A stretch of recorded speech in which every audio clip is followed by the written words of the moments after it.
బాహాటంగానే శత్రువుల్లా ప్రవర్తించనారంభించారు. త్వరగా వెళ్ళిపోలేదంటే చంపేస్తామని హెచ్చరించారు. చీకటి పడుతూ ఉంది.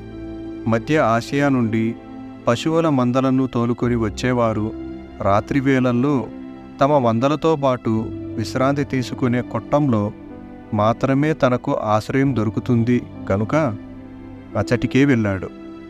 ఎముకలు కొరికే చలి నుండి తప్పించుకునే మార్గమే లేదక్కడ. అంతేగాక వర్షం కురుస్తూ ఉంది. నిద్రించడానికి సుందర్ ప్రయత్నించినప్పటికీ చలి, వర్షం కూడబలుక్కొని నిద్రను దూరం చేశాయి. తెల్లవారగానే లేచి అచ్చటున్న చలిమంట దగ్గర చేరి తన బట్టలను ఆరబెట్టుకుంటూ ఉన్నాడు సుందర్. అలా కూర్చొని గుమ్మం వైపు చూచినప్పుడు గత రాత్రి తనను బెదిరించిన వారు గుంపుగా రావటం కనపడింది. ఆ క్షణంలో సుందర్ ఎంత భయపడినాడో చెప్పలేం. తనను చంపడానికి తీసుకుని పోయేందుకు వీరు రాలేదు గదా అని సుందర్ ఆశ్చర్యపడినాడు. అయితే దీనికి భిన్నంగా వారు వచ్చి అక్కడే నిలబడి ఎంతో ఆశ్చర్యంతో సుందర్ని చూస్తూ ఉన్నారు. వాడసలు బ్రతికి ఉండడు. ఒకవేళ బ్రతికినా చావు బ్రతుకుల మధ్య పడి ఉండి లేవడానికి కూడా శక్తి లేకుండా ఉంటాడని తలంచి వచ్చిన వారికి యవనుడైన సుందర్ ఆరోగ్యంగా నుండి తన బట్టలను ఆరబెట్టుకుంటూ కనబడడంతో వారదిరిపోయారు. అయితే ఇంతకంటే మించిన దానినే వారు చూచి ఉంటారు. వారు చూచిన రూపం వారిని భయభ్రాంతులను చేసింది. ఏది ఏమైనను వారు అలాగే నిలబడి మాట్లాడుకొన్నారు. వారిలో ఒకడు ముందుకు వచ్చి సుందర్కు వంగి సలాం చేశాడు. ఇప్పుడు ఆశ్చర్యపడటం సుందర్ వంతయింది. ఈ చలికి, వర్షానికి బయట ఉండడం వలన నీవు చనిపోయే ఉంటావని, లేదంటే మేమే నిన్ను చంపాలని వచ్చామని అతడు సుందర్తో చెప్పాడు. అయితే సుందర్ని సజీవంగానూ ఆరోగ్యంగానూ చూడడంతో అల్లాయే అతన్ని కాపాడినాడని వారు తలంచారు. దీనిని బట్టి తాను అందించాలని వచ్చిన దైవ సందేశాన్ని తమకందించమని వారు సుందర్ని అభ్యర్థించారు. ఆశ్చర్యకరంగా పరిణామం చెందిన ఈ సంఘటన వలన సుందర్ని చంపాలనుకున్న నాయకుడైన వాని ఇంట్లోనే ఓ వారం రోజులు అతిథిగా ఉన్నాడు సుందర్. సుందర్కి వారి భాష రాదు గనుక ఎంత మేరకు ప్రయోజనకరమైన రీతిగా వారికి సువార్తనందించాడో తెలియదు గాని సుందరి ఎడల వారి అభిప్రాయం మాత్రం పూర్తిగా మారిపోయింది. వారు అల్లా అని పిలుచుకునే దేవుడే సుందర్ని కాపాడినాడని వారు గుర్తించారు. తన దాసుడైన సుందర్తో ఉండిన దేవుని సన్నిధి అతని అంతర్యంలో శక్తిని కలిగించి అతనికి గౌరవం కలిగించింది. అవి అతని శత్రువులను అణచివేసి తనను గౌరవించే విధంగా చేశాయి. ఇలాంటి కార్యములు ఇంకెన్నో మార్లు జరిగినై ఉన్నాయి. మొదటి సువార్త యాత్ర ముగించుకున్న సుందర్ సబాతుకు తిరిగి వచ్చాడు. ఇక్కడి నుండి వెళ్ళినప్పటికంటే ఇప్పుడు ఎంతో సన్నబడిపోయాడు. అయితే ఆ ప్రాంతంలో తనకెంతో పరిచయమైన ఆశ్రయం దొరికినందుకెంతో సంతోషించాడు. భారతదేశంలో క్రీస్తు కొరకు జీవించాలన్న అగ్ని వంటి ఆశతో అమెరికా నుండి వచ్చిన సంపన్నుడైన ఎస్.ఈ.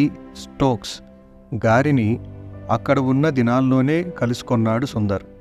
వెంటనే వీరిరువురికి మంచి స్నేహం ఏర్పడింది. సుందర్ని చూచిన స్టోక్స్ గారికి విశ్వవిఖ్యాతిగాంచిన ఫ్రాన్సిస్ గుర్తొచ్చాడు. భారతదేశం వెళ్ళి సేవ చేయాలనే స్టోక్స్ గారి సంకల్పానికి స్ఫూర్తినిచ్చింది ఫ్రాన్సిస్ జీవితమే. అయితే ఫ్రాన్సిస్ను గూర్చి సుందర్కి ఏమీ తెలీదు. కాబట్టి ఫ్రాన్సిస్ జీవితాన్ని సుందర్కి క్లుప్తంగా చెప్పాడు స్టోక్స్. దాదాపు 800 సంవత్సరాల క్రితం ఇటలీలో జన్మించాడు ఫ్రాన్సిస్. సంపన్న కుటుంబంలో జన్మించడం వలన చేతి నిండా డబ్బులుండేది. యవనుల మధ్య పేరు సంపాదించుకున్నాడు. అయితే 22 ఏళ్ల వయస్సులో దేవుని గూర్చి తలంచనారంభించాడు. సువార్తను ప్రకటించుచు పాపములను విడిచి దేవుని వైపు తిరగమని ప్రజలను హెచ్చరించండి, రోగులను స్వస్థపరచండి, దయ్యములను వెళ్ళగొట్టండి, ప్రజలకు మేలు చేయండి, ప్రయాణం కొరకు డబ్బు తీసుకుని వెళ్ళక వెళ్ళిన ప్రతి చోట మీ ముందుంచిన వాటిని తినండి అని యేసుప్రభువు తన శిష్యులకు ఆజ్ఞాపించిన ఆ వాక్యంపై ఒక బోధకుడు ప్రసంగించడాన్ని విన్నాడు ఫ్రాన్సిస్. ప్రస్తుతం తనతోనే ప్రభువు ఈ మాటలు చెప్పుచున్నాడని ఫ్రాన్సిస్ గ్రహించిన వాడై దానికి విధేయుడైనాడు. తన డబ్బును ఆస్తిని వదిలేసి సువార్తను ప్రకటిస్తూ సంచరించాడు. కేవలం సువార్తను ప్రకటించడమే గాక అనారోగ్యంగా ఉన్నవారిని పరామర్శిస్తూ, భిక్షకులతో తన భోజనం పంచుకుంటూ, బలహీనులకు సహాయం చేస్తూ జీవించాడు. ఎవరికైనాను ఏదైనా చిన్న సహాయం చేయడానికి కూడా తమ చిటికెన వ్రేలు ఎత్తని ఆనాటి మత గురువుల కంటే ఫ్రాన్సిస్ ఎంతో భిన్నమైన వానిగా ఉన్నాడు. జంతువులు కూడా మన వంటి దేవుని సృష్టి అని చెప్తూ జంతువుల మీద ఎంతో అధికారాన్ని కలిగి ఉండినాడు. ఆ జంతువులలో ఎంతో రౌద్రంగా నుండే క్రూర జంతువులతో సహా ఏదియో ఆయనకెన్నడూ హాని చేయలేదు. చివరకు ఫ్రాన్సిస్ ఎంతో ప్రఖ్యాతిగాంచడంతో అతని మాదిరి వలన స్ఫూర్తి నొందిన యవనులు ఆయన్ను వెంబడించారు. ఫ్రాన్సిస్కన్ అనే పేరుతో ఒక విధానాన్ని ఆయన నెలకొల్పారు. సుందర్ స్వచ్ఛందంగా ఎన్నుకున్న జీవిత విధానాన్ని పోలి ఉండటం కేవలం యాదృచ్ఛికం.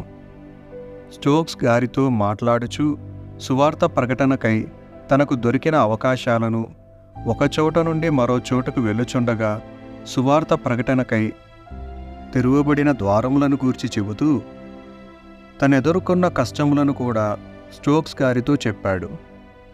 ప్రభువు సేవ చేయటంలో ఈ సిక్కు యవనుడు పొందుచున్న ఆనందమును చూచిన స్టోక్స్ ఉత్తేజుడై సుందర్ వలె ఒక సాధువులాగా సుందర్తో కలిసి భారతదేశ వీధుల్లో తిరిగి సేవ చేయాలనుకున్నాడు. ఎన్నో నెలల తరువాత ఈ ఆలోచన కార్యరూపం దాల్చింది. ఆ తరువాత ఈ అమెరికా దేశస్థుడు సుందర్తో కలిసి ప్రయాణిస్తూ సుందర్ తినే భోజనమే తాను తింటూ అతని వలనే అన్ని కష్టములను సహిస్తూ సంచరించాడు. భారతదేశపు భాష అలవాట్లు సుందర్కే బాగా తెలుసు గనుక సుందర్ సింగే అన్నింటికీ ముందడుగు వేయాల్సి వచ్చేది. అయితే అమెరికా వాడైన స్టోక్స్ గారు ఎంతో విభిన్నమైన నేపథ్యం నుండి భారతదేశానికి వచ్చి భారతీయులకే కష్టమనిపించే జీవన విధానంలో చక్కగా ఇమిడిపోయి సుందర్తో కలిసి ఎంతో అన్యోన్యంగా సేవ చేయడమనేది చాలా ఆశ్చర్యంగా ఉంది. అయితే కాలగమనంలో స్టోక్స్ గారు కాదు, కానీ సుందర్ సింగ్ గారే శరీరంలో బలహీనుడైపోయాడు. అకస్మాత్తుగా తీవ్రమైన కడుపు నొప్పి రావటం వలన జ్వరపీడితుడై ఆ వెనువెంటనే చలి, జ్వరంతో వణికనారంభించాడు. నడవటానికి ఓపిక ఉన్నంతవరకు నడిచి ఆ పిదప దారిలోనే కూలబడిపోయాడు సుందర్. ఈ పరిస్థితిని చూచిన స్టోక్స్ గారు గాబరా పడిపోయి సుందర్ని కొంచెం సౌకర్యంగా ఉంచాలని ప్రయత్నిస్తూ ఎలాగున్నదని ఎంతో ఆప్యాయంగా అడిగాడు. ఈ పరిస్థితుల్లో సుందర్ చెప్పిన జవాబును స్టోక్స్ గారు తన జీవితంలో ఎన్నడూ మర్చిపోలేదు. ఆ బలహీన స్థితిలోనే మెల్లని స్వరంతో, క్రీస్తు కొరకు శ్రమపడటం ఎంతో మధురంగా ఉంది, నాకిప్పుడు చాలా సంతోషంగా ఉందన్నాడు. క్రీస్తు కొరకు శ్రమపడటం ఎంతో మాధుర్యమని సుందర్ జీవితం గొంతెత్తి పాడింది. మోక్షం సంపాదించుకోవాలని తమ శరీరాలకు ఏదో రకంగా శ్రమను కలుగ చేసుకునేలాగని భారత ఋషుల వలె ముండ్ల మీద పండుకోవటం కానీ, ఏదైనా ఒక గుహలో చేరి ఓ మూలన పడి ఉండటం కానీ, తపస్సు చేసుకొనటం లాంటివి కానీ చేస్తూ శ్రమల ముందుకు సుందర్ పరుగెత్తిపోలేదు. ఆరోగ్యకరమైన మనస్సు కలిగిన ఇతరుల వలనే ఈ రకంగా శ్రమను అనుభవించడాన్ని సుందర్కి ఎన్నడూ ఇష్టముండేది కాదు. అయితే క్రీస్తు సేవ చేయటంలో ఎలాంటి శ్రమ వచ్చినా దానిని సంతోషంగా స్వీకరించడం నేర్చుకున్నాడు. యవనుడైన సుందర్ని చూచినప్పుడు శరీరం బలహీనతతో కదలలేని స్థితిలో పడి ఉండటాన్ని గమనించాడు స్టోక్స్. కొంచెం విశ్రాంతి దొరికి ఏదైనా ఒక స్థలానికి సుందర్ని తీసుకొని పోవాలని స్టోక్స్ ప్రయత్నించాడు. ఆ దగ్గరలోనే ఐరోపా దేశస్థుడొకడున్నాడని తెలుసుకొని వెళ్ళి అతని సహాయం అర్థించాడు. భారతదేశపు సాధువు వలె కాషాయ వస్త్రములు ధరించి అనర్గళంగా ఇంగ్లీషు మాట్లాడుచున్న ఈ తెల్లాయనను చూచినప్పుడు ఆ ఐరోపా దేశస్థుడేమనుకున్నాడో తెలియదు గాని స్టోక్స్ గారి మనవిని అంగీకరించి సహాయం చేయడానికి ముందుకు వచ్చాడు. సుందర్ని ఇతనింటికి చేర్చారు. విశ్రాంతి, మంచి భోజనము, కావలసిన వైద్యము దొరకడంతో సుందర్ త్వరగా కోలుకున్నాడు. మరింత త్వరలోనే సుందర్, స్టోక్స్లు తమ కార్యకలాపాలను పునరారంభించారు. అయితే ఐరోపా దేశస్థుని ఇంటిలో వారి కొద్ది రోజులు ఉండిన ఫలితంగా అతడు క్రీస్తునందు విశ్వాసముంచి మేలు పొందాడు.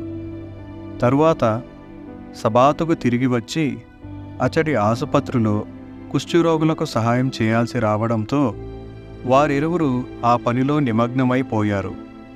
ఇదే సమయంలో మైదాన పట్టణాల్లో ప్లేగు వ్యాధి ప్రబలడంతో అచ్చటి రోగులకు చావసిద్ధమై ఉన్న వారికి సేవ చేసేందుకు వీరు అచ్చటికి వెళ్ళారు.